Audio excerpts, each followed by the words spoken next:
Hi everyone. Another video about feedback. This one is going to be short. They're all supposed to be short. This one I'm hoping will be very short because I just want to talk about a very sneaky, underappreciated element of providing feedback. I alluded to it actually in the previous video, and it's just what I call tracking. So if you know in Holacracy practice, there's this obligation. It's under the duties of partners to kind of keep track of your tensions, keep track of your projects, keep track of your next actions somewhere outside of your own head. That's the way it's phrased. Okay. There's a lot of benefits to doing this, even if it's not, super common to kind of be expected to keep track of all of these kinds of elements.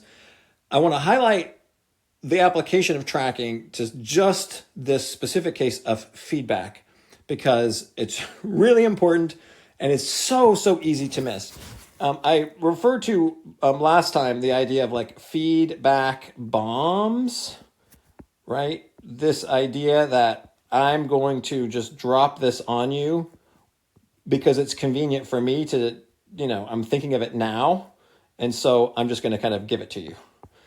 And what does that really tell us, right? It's the person is not willing, able, not expecting themselves to be able to keep track of their feedback. So this is why it's so critical to have some sort of system, piece of paper, notes on your phone, an empty document on your computer, somewhere where you are keeping track of feedback that you have for people on particular things. It could be their performance. It could be a pattern of behavior that you are observing and you want to check out.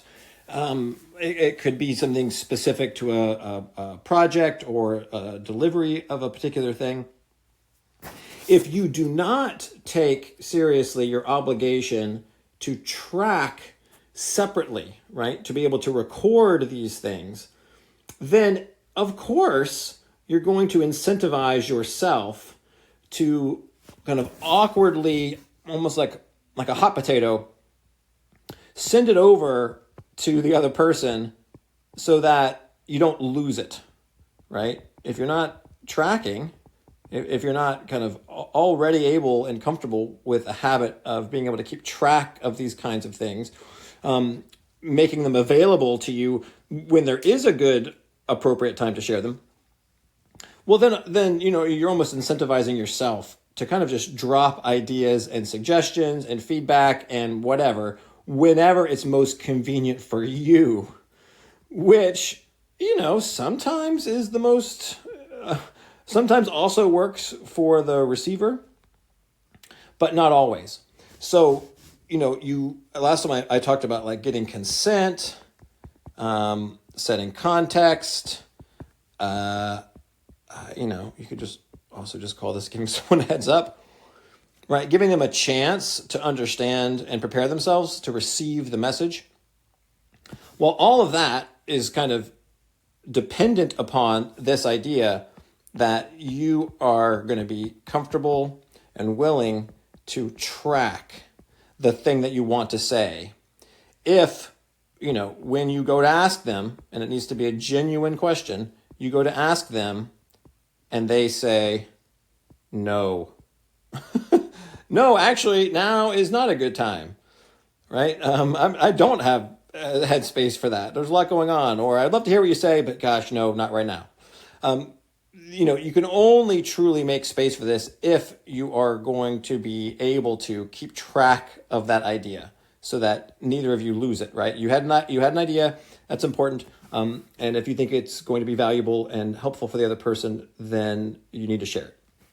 So don't just drop it.